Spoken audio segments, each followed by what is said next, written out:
Hello student, आइए पढ़ते हैं डीएलएड द्वितीय सेमेस्टर।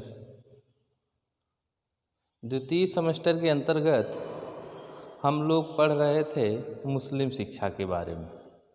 मुस्लिम शिक्षा है क्या, इस शिक्षा का उद्देश्य क्या है। इसके पहले हमने वैदिक शिक्षा एवं बौद्ध शिक्षा के बारे में पढ़ा।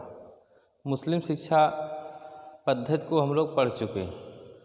तो इस क्लास का जो अगला लेसन है उस लेसन का नाम है शैक्षिक विचारधाराएं।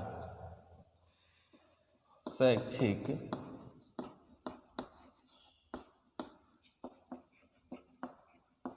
विचारधाराएं।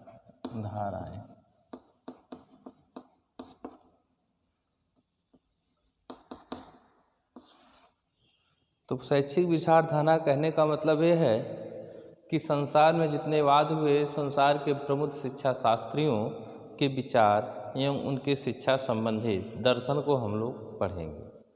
तो शैक्षिक विचारधाराओं के सबसे पहले जो आता है टॉपिक, सबसे पहला बिंदु जो हमारे सिलेबस में रखा गया है उसका नाम है आदर्शवाद।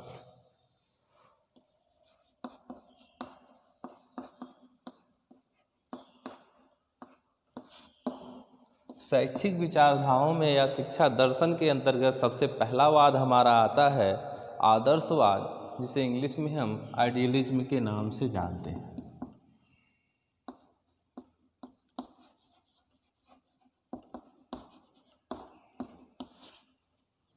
आइडियलिज्म के नाम से जानते हैं, जिसे हम कहते हैं आदर्शवाद।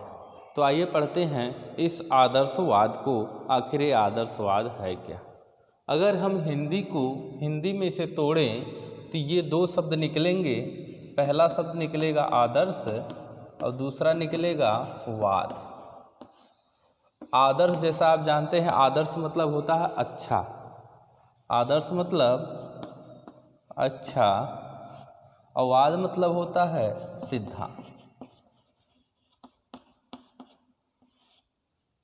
तो कहने का मतलब यह है कि वह नियम, वह विचारधारा जो अच्छी हो, जो सच्ची हो, और वह विचारधारा जो हमारे विचारों के माध्यम से हमें अच्छाई प्रदान करे, तो उसे हम कहेंगे क्या, हिंदी में आदर्शवाद कहेंगे।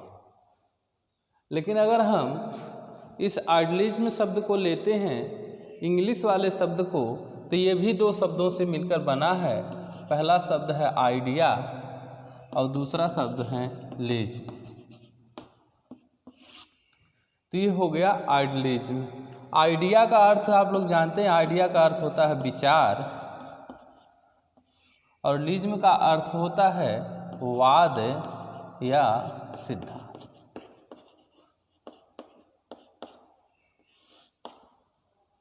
वाद या सिद्धांत। इस प्रकार स्पष्ट होता है आदर्शवाद है क्या, विचारों का सिद्धांत है, विचारों का नियम है, विचारों का वाद है।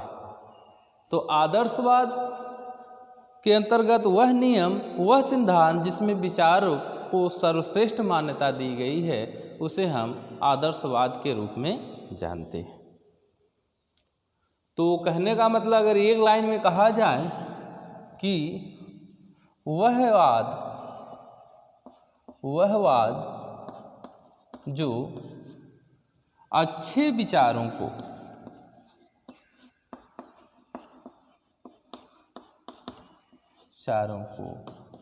मान्यता दे,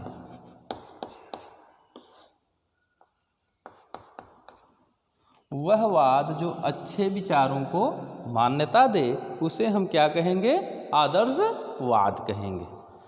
तो इस प्रकार स्पष्ट होता है अच्छे विचार क्या हैं। यहाँ अच्छे विचारों से मतलब ईश्वरीय या आध्यात्मिक विचारों से है।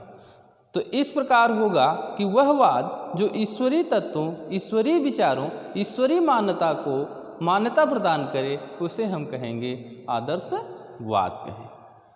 कुछ परिभाषाएं हम लोग देखते हैं इस आदर्शवाद से संबंधित।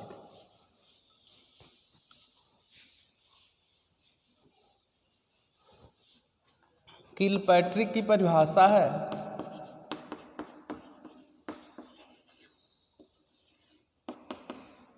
इन्होंने कहा जिस प्रकार भौतिकवाद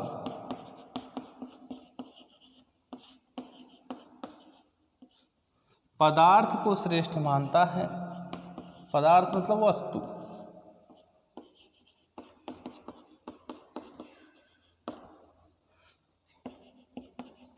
मानता है, उसी प्रकार आदर्शवाद मन को श्रेष्ठ मानता है।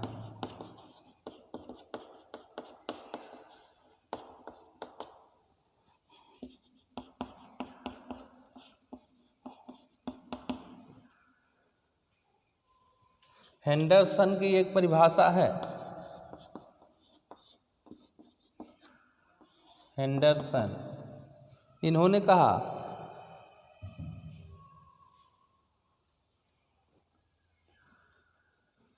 आदर्शवाद में मुख्य रूप से आध्यात्मिक पक्ष आता है, आध्यात्मिक पक्ष आता है। इसलिए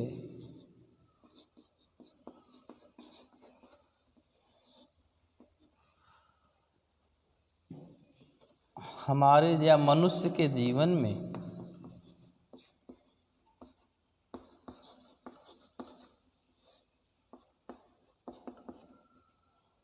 आध्यात्मिक पक्ष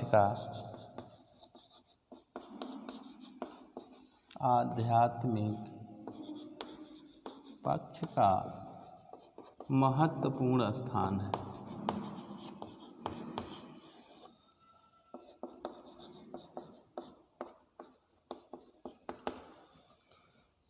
तो ये दो परिभाषाएं हमें संकेत कर रही हैं कि आदर्शवाद आखिर है क्या।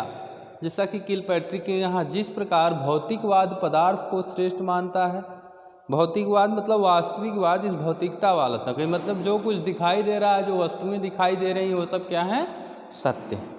ये क्या कहता है, पदार्थ ही सत्य है, अर्थात यहाँ जो वस्तुएं पेड़ पौधे दिखाई दे रही हैं, ये डस्टर दिखाई दे रहा है, ये चाक आपको दिखाई दे रही है, ये सब क्या है, सत्य है। कौन सा मानता है, भौतिकवाद मानता है। उसी प्रकार से आदर्शवाद क्या मानता है, हमारे मन अर्थात ईश्वर को श्रेष्ठ मानता है। यहाँ मन को ईश्वर की संज्ञा दी गई है, अर्थात कहने का मतलब जिस प्रकार से हम वस्तुओं को अपनी भौतिकता में जब रहते हैं तो कहते हैं यही सही है, यही सही है, यही सही है, उसी प्रकार से जो आदर्शवाद है वह हमारे मन को श्रेष्ठ मानता है, हमारे ईश्वर को श्रेष्ठ मानता है कि ईश्वर ही सब कुछ है।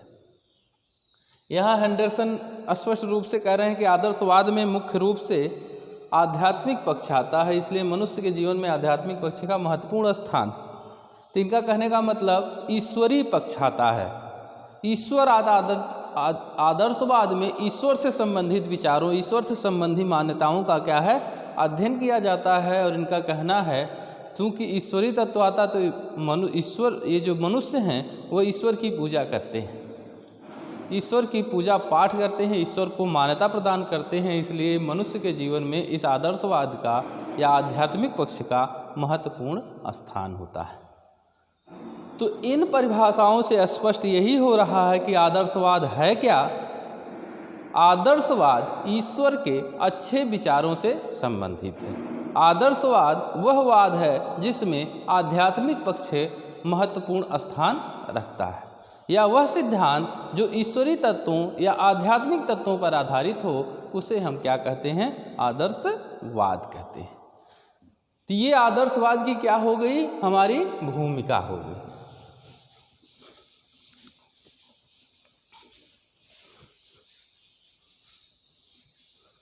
देखिए, हम लोग जिस प्रकार से वैदिक और बौद्ध शिक्षा और मुस्लिम शिक्षा को पॉइंटों के अंतर्गत पढ़े थे, इसको भी हम लोग पॉइंट के अंतर्गत पढ़ेंगे।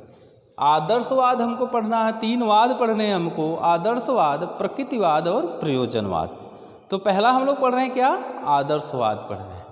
तो आदर्शवाद के अंतर्गत जो हमने अभी तक बताया वो आपको वो भूमिका के अंतर्गत बताया कि आदर्शवाद है क्या है आखिर। तो हम पॉइंट लिख लेते हैं, नोट कर लीजिए। भूमिका हम पढ़ेंगे सबसे पहला पॉइंट तीनों वादों में। एक भूमिका पढ़ेंगे, दूसरा पढ़ेंगे शिक्षा का अर्थ पढ़ेंगे,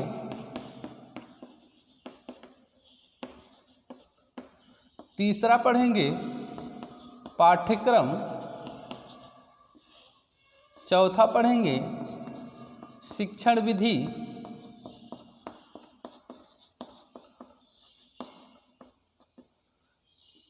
पांचवा पढ़ेंगे शिक्षक, छठवां पढ़ेंगे छात्र, सातवां पढ़ेंगे विद्यालय, आठवां पढ़ेंगे उद्देश्य या विशेषताएं,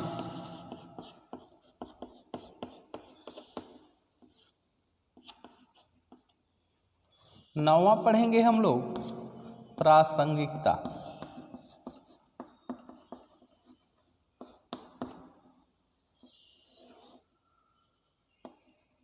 प्रासंगिकता या जिसे हम कहते हैं उपादेयता। इसलिए हम पहले नहीं बताए कि हम पढ़ें, जो पढ़ रहे थे अभी हम वह आदर्शवाद की अर्थ है अर्थात भूमिका को पढ़ रहे थे।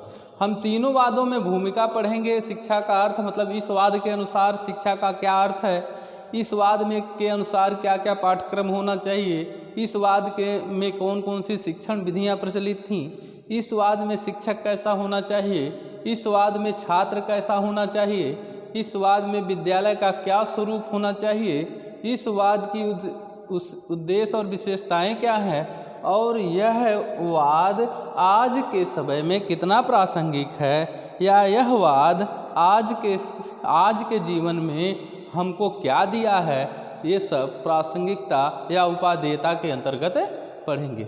हम अभी जो पढ़े आदर्शवाद को वह किसके अंतर्गत पढ़े, भूमिका के अंतर्गत, कि मतलब आदर्शवाद है क्या, इसकी एक भूमिका पढ़े। तो दूसरा हमारा पॉइंट क्या आता है, हम लोग भूमिका तो पढ़ लिए, दूसरा जो हमारा पॉइंट आता है वह शिक्षा का अर्थ आता है कि आखिर आदर्शवाद में शिक्षा को क्या कहा गया है। आदर्शवाद शिक्षा को कहता है कि वह विचार वह अनुभव, लिख दें, वह विचार ज्ञान अनुभव जो ईश्वरीय तत्व की प्राप्ति कराए वही शिक्षा है, जो ईश्वर की प्राप्ति में सहायक।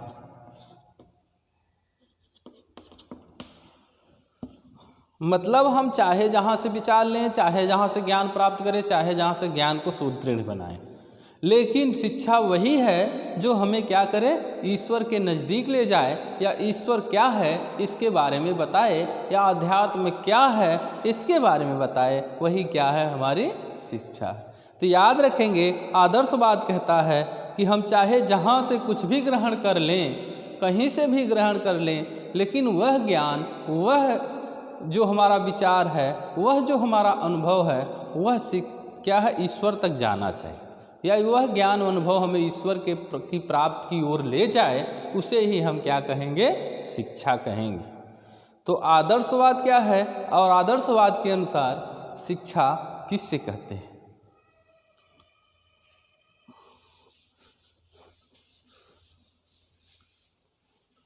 तो अगला हमारा पॉइंट है पाठ्यक्रम। तीसरा पॉइंट जो इसमें हमने लिखा था वो क्या था, पाठ्यक्रम। आदर्शवाद का पाठ्यक्रम मूल रूप से 3 भागों में डिवाइड था। 3 भागों मतलब सत्य, शिव और सुंदर पर आधारित था। सत्य, शिव और सुंदर। आदर्शवाद क्या कहता है? जो सत्य है वही शिव है और वही सुंदर भी है। या इस तरह से कहें, जो सत्य है वह शिव है और जो शिव है वह सुंदर है। तो सत्य मतलब वास्तविकता या सच्चाई, शिव मतलब कल्याण करने वाला, सुंदर मतलब अच्छा। कि जो सच्चाई है वही कल्याण करने वाली है और जो कल्याण करने वाली है वही क्या है? सुंदर है, अच्छी। तो सत्य, शिव और सुंदर के आधार क्रम पाठ्यक्रम का डिवाइडेशन हुआ था। तो सत्य में हमें पढ़ना था भाषा, साहित्य, गणित, इतिहास, विज्ञान। तो भाषा, साहित्य, गणित, इतिहास, विज्ञान ये सारी विषय हमें क्या हैं? सत्य के अंतर्गत पढ़नी थी। और शिव के अंतर्गत नीति शास्त्र, तर्कशास्त्र, अर्थशास्त्र,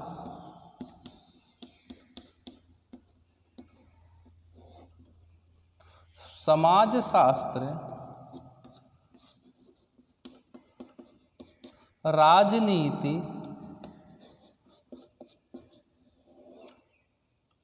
ये सब हमारा शिव के अंतर्गत रखा गया पाठ्यक्रम था।